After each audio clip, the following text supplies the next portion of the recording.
Hello नमस्कार. मी सुवर्णा तुम्हा सर्वांचे सुवर्णाज वर्ल्ड या यूट्यूब चॅनलमध्ये अगदी मनापासून स्वागत करते.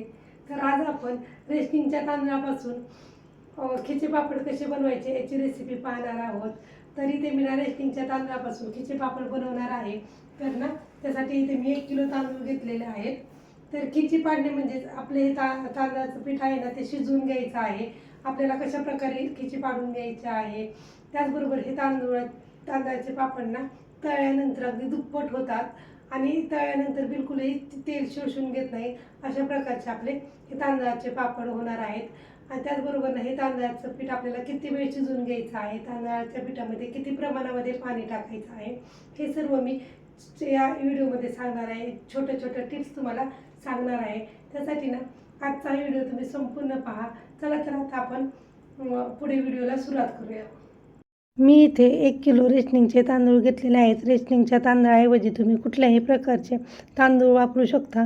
फक्त तुम्हाला इंद्रायणी तांदूळ वापरायचा नाही. इंद्रायणी तांदूळ हा खूप चिकट असतो आणि त्याचे पापड लाटता येत नाही. त्यामुळे आपल्याला इथे इंद्रायणी तांदूळ सोडून कुठल्याही प्रकारचा तांदूळ वापरला तरी काहीच हरकत नाही. आता इथे मी 1 किलो तांदूळ घेतले आहे. 1 किलो सर्व तांदूळ स्वच्छ असे धुवून घेणार आहेत. इथे मी 2 ते 3 वेळा तांदूळ स्वच्छ धुवून घेणार आहेत. आणि हे रेशनिंगचे तांदूळ असल्यामुळे रेशनिंगच्या तांदूळाला खूप जास्त प्रमाणात धूळ असते. त्यामुळे हे मी तांदूळ 2 ते 3 वेळा स्वच्छ असे धुवून घेतलेले आहेत. त्यानंतर मी पुरण चाळण्याची चाळणी घेतलेली आहे आणि या चाळणीमध्ये सर्व तांदूळ पाणी नितळण्यासाठी ठेवणार आहे. आणि त्यासाठी मी खाली एक डिश ठेवलेला आहे आणि त्या डिशवरती चाळणी ठेवलेली आहे आणि त्यामध्ये सर्व तांदूळ चाळणीमध्ये टाकून घेणार आहे. आणि ते मी सर्व तांदूळ 5 ते 10 मिनटं छान असं नितळून देणार आहे. त्यामुळे त्यामधील सर्व पाणी नितळून जाते. इथे मी हे सर्व तांदूळ रात्री धुवून घेतलेले आहेत. तुम्हाला जर शक्य असेल तुम्ही देखील रात्रीच हे तांदूळ धुवून अशा प्रकारे चाळणीतून पाणी नितळून काढायचं आहे. आणि त्यानंतर हे तांदूळ रात्रभरासाठी आपल्याला सुकवत ठेवायचे आहेत. आणि हे तांदूळ आपल्याला सुकवताना उन्हामध्ये सुकवत न घालता हे सावलीमध्येच वाळत घालायचे आहे. त्यामुळे शक्यतो रात्री धुवून घेतल्यानंतर रात्रभर आपले तांदूळ फॅनच्या हवेखाली छान असे सुकले जातात. आता इथे मी अगदी पातळ तांदूळ सुकत घातलेले होते आणि हे तांदूळ आपले छान असे रात्रभरासाठी सुकलेले आहेत. तुम्ही पाहू शकता अगदी छान असे सुकलेले आहेत तांदूळ. आता हे तांदूळ सुकल्यानंतर मी हे चक्कीमध्ये दळायला देणार आहे. चक्कीमध्ये अगदी तुम्हाला बारीक दळून आणायचे आहे. चक्कीमध्ये दळायला दिल्यानंतर आपल्याला हे तांदूळ तांदळावरती दळायचे आहेत. नाहीतर तांदळाच्या पापडांचा कलर बदलू शकतो. आता बघा मी सर्व तांदूळ दळून आणलेले आहेत आणि त्यानंतर हे सर्व तांदूळ चाळून घेणार आहे. चाळल्यामुळे अशा प्रकारे वरती थोडीफार कणी आहे ती राहत नाही. बघा आता इथे मी एक कुकरचा डबा भरून तांदूळ दळून आणले होते. त्यामधील सर्व तांदळाचं पीठ न वापरता इथे मी अर्धा कुकरचा डबा म्हणजेच अर्धा किलोच पीठ पापडासाठी घेणार आहे. कारण की इथे मी एकटीच पापड करणार आहे आणि माझ्याकडे पुरी यंत्र देखील एकच आहे. त्यामुळे इथे मी निम्मच पीठ वापरणार आहे. आणि या अर्धा कुकरच्या डब्यासाठी इथे मी पावन कुकरचा डब्बा पाणी घेतलेलं आहे. हे अगदी परफेक्ट प्रमाण असतं. अगदी प्रत्येकाकडे कुकरचा डब्बा असतो आणि या प्रमाणामध्ये अगदी परफेक्ट आपले पापड होतात. त्यानंतर आता मी इथे 1 चमचा पापड खार घेतलेला आहे. त्यानंतर 1 चमचा जिरी घेतलेली आहे आणि त्यानंतर 1 चमचा इथे मी पांढरे तीळ घेतलेले आहे. तुम्हाला जर तीळ टाकायचे नसतील तर काही हरकत नाही. आता मी गॅसवरती पाणी उकळत ठेवलेलं आहे आणि हे सर्व मी प्रमाण अगदी योग्य आहे. हे सर्व उकळत्या पाण्यामध्ये टाकणार आहे. त्याचबरोबर आपल्याला त्यामध्ये मीठ देखील टाकून घ्यायचं आहे. हे सर्व मी टाकून घेतलेलं आहे. आणि आपल्याला पाण्याला छान अशी उकळी येऊ द्यायची आहे. आता इथे आपल्या पाण्याला छान अशी उकळी येत आहे. मी त्याचे पापड खाना आणि पाणी त्याचबरोबर मिठाचं प्रमाण घेतलेलं आहे. ते अगदी योग्य प्रमाण आहे. त्यामुळे आपले पापड अगदी दुप्पट फुलतात आणि चवीला पण खूप परफेक्ट होतात. त्यानंतर बघा आता मी पाण्याला छान अशी उकळी येऊ दिलेली आहे आणि त्यामध्ये ना आपल्याला सावकाश सावकाश तांदळाचं पीठ टाकायचं आहे. अगदी एकदम तांदळाचं पीठ टाकायचं नाही, नाहीतर तांदळाच्या पिठाच्या गुठळ्या होण्याची शक्यता असते. इथे मी सावकाश सावकाश सर्व पीठ टाकून घेतलेलं आहे. त्याप्रमाणे आपण तांदळाची उकड करतो ना, त्याप्रमाणे आपल्याला हे पिठाची ना अशी उकड काढून घ्यायची आहे. आता इथे ना मी छान असं सर्व पीठ मिक्स करून घेतलेलं आहे आणि पीठ मिक्स केल्यानंतर ना त्यावरती ना झाकण ठेवून घेतलेलं आहे आणि झाकण ठेवल्यानंतर हे पीठ मंद आचेवरती ना आपल्याला 5 मिनटासाठी वाफवून घ्यायचं आहे. इथं आपल्याला गॅसची फ्लेम मंदच ठेवायची आहे. आता मी ना 5 मिनटासाठी पीठ वाफवल्यानंतर आता हे सर्व पीठ एका परातीमध्ये काढून घेणार आहे.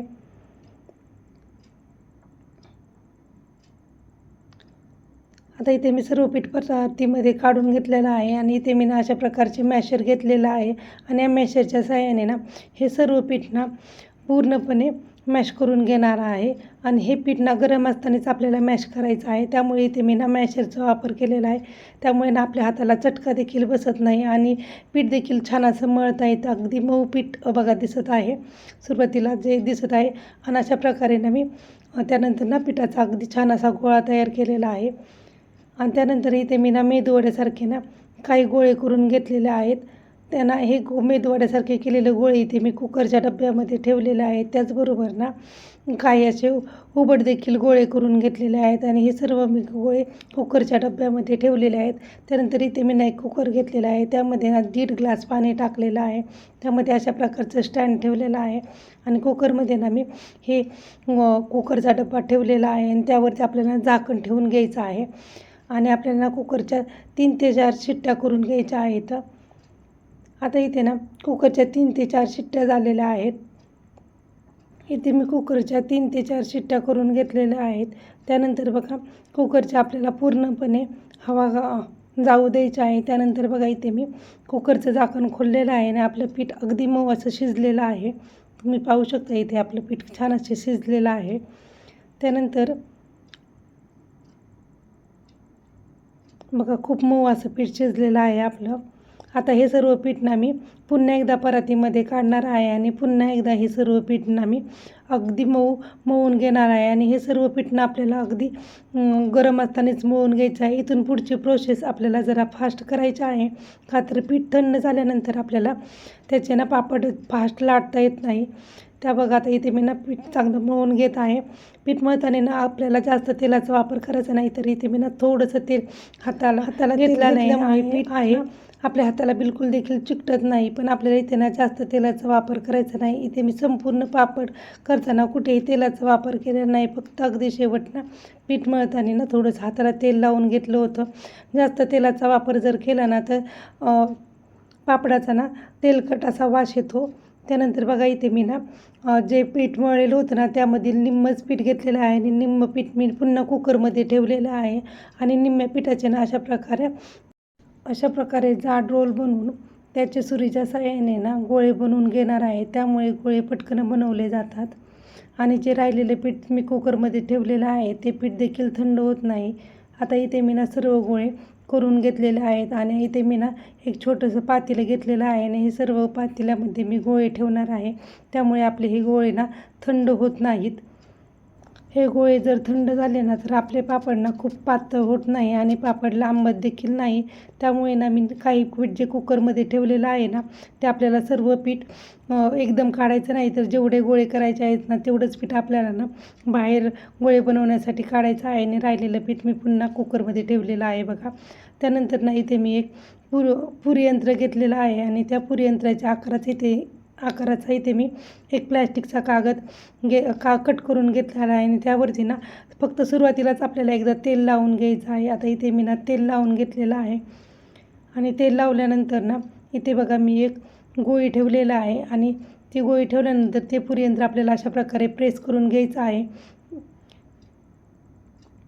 त्यानंतर बघा इथे आपली ना छान असा पापड तयार झालेला आहे. अगदी पातळ इथे आपला पापड तयार होतो आणि अशा प्रकारे जर पुरीच्या यंत्राच्या साहाय्याने जर पापड केले ना तर पापड ना अगदी फास्ट बनवता येतात आणि आपलं पीठ देखील थंड होत नाही.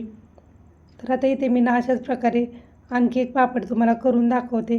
पण जर तुमच्याकडे जर पुरी यंत्र नसेल तर तुम्हाला मी आणखी एक पद्धत दाखवणार आहे. ती म्हणजे इथे मी एक पोळपाटावरती ना एक प्लॅस्टिकचा कागद दुहेरी अंथरलेला आहे आणि त्यावरती ना मी गोळी ठेवून बेलण्याच्या साहाय्याने पापड लाटून घेणार आहे. अशा प्रकारे तुम्ही जर तुमच्याकडे पुरी यंत्र नसेल तर अशा प्रकारे लाटून देखील तुम्ही पापड बनवू शकता. तर बघा इथे मी सर्व पापड बनवलेले आहेत आणि अगदी छान इथे आपले पापड तयार झालेले आहेत. आणि हे पापड ना मी एक दिवस ना सावलीमध्येच वाळवले आहेत आणि नंतर ना उन्हामध्ये 2 दिवस वाळवलेले आहेत. आता इथे आपले अगदी छान असे पापड वाळलेले आहेत. त्यानंतर आता बघा मी तुम्हाला हे पापड ना तळून दाखवते. अगदी तळल्यानंतर ना हे पापड अगदी दुप्पट फुलतात आणि अगदी खुसखुशीत आणि कुरकुरीत आपले पापड लागतात. ज्याप्रमाणे आपण विकत ज्या बाब्या खातो ना त्याप्रमाणे आपले हे तांदळाचे पापड होतात. तुम्ही पाहू शकता बघा इथे अगदी आपला पापड ना दुप्पट फुललेला आहे. तर आजचा हा व्हिडिओ तुम्हाला कसा वाटला आहे कमेंट करून नक्की सांगा. चला तर पुन्हा भेटूया अशाच प्रकारच्या नवीन व्हिडिओमध्ये. तुम्हा सर्वांना बाय बाय.